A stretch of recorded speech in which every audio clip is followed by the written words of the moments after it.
वृष राशि का मासिक राशिफल मार्च 2026 से यह महीना स्वास्थ्य के दृष्टिकोण से मध्यम से थोड़ा सा ही बेहतर दिखाई देता है, क्योंकि चतुर्थ स्थान में केतु और दशम स्थान में 5 ग्रहों का होना आपको स्वास्थ्य समस्याओं की चपेट में लेकर आ सकता है। यदि आप अपने स्वास्थ्य पर ध्यान नहीं देते हैं तो छोटी छोटी समस्याएं बड़ी समस्या का रूप धारण कर सकती हैं और आपको परेशानी में डाल सकती हैं। इसलिए संभव हो तो चिकित्सक से परामर्श लें। आंखों और पेट से जुड़ी समस्याएं इस महीने आपको विशेष रूप से परेशान कर सकती हैं। इन समस्याओं का ध्यान रखें और लापरवाही न करें।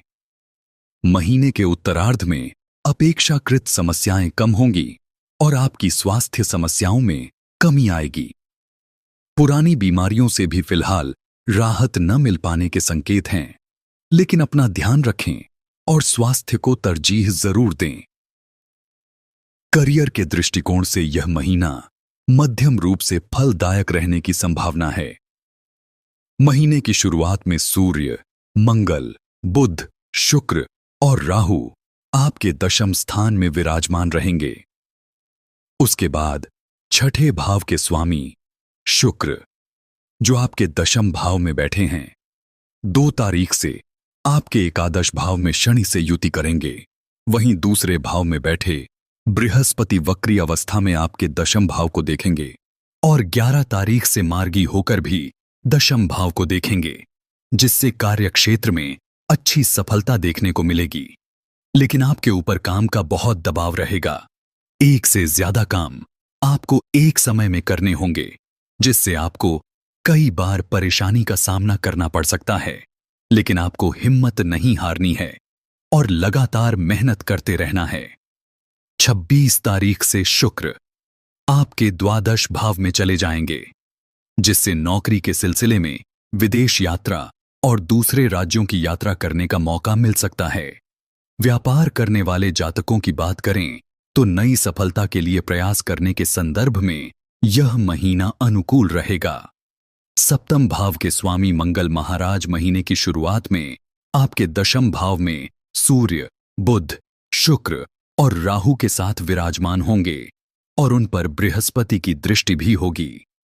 इस ग्रह स्थिति के आधार पर आपको अपने व्यापार में विस्तार करने में सफलता मिल सकती है। जितने ज्यादा आप प्रयास करेंगे उतनी ही सफलता आपको मिलती जाएगी। प्रेम, विवाह, व्यक्तिगत संबंध। यदि आप किसी प्रेम संबंध में हैं तो आपके लिए यह महीना अच्छा रहने वाला है। पंचम भाव के स्वामी बुध महाराज पूरे महीने दशम स्थान में सूर्य, मंगल और शुक्र तथा राहु के साथ विराजमान रहेंगे, जिससे महीने के मध्य में कुछ समस्याएं आएंगी और मंगल का प्रभाव पूरे महीने आपके पंचम भाव पर बना रहेगा।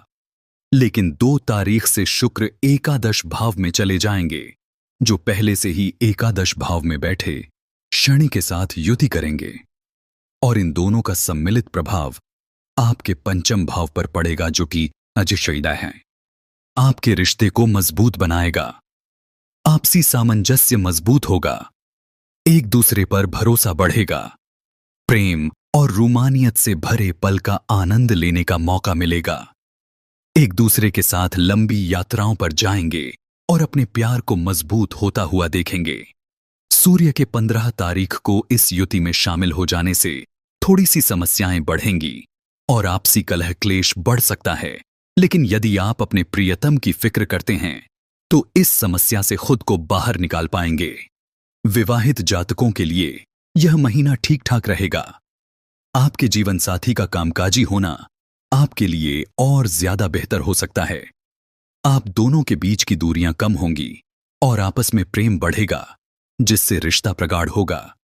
बीच बीच में दोनों के बीच कुछ उग्रता बढ़ सकती है, जिसे समय रहते आप संभाल सकते हैं।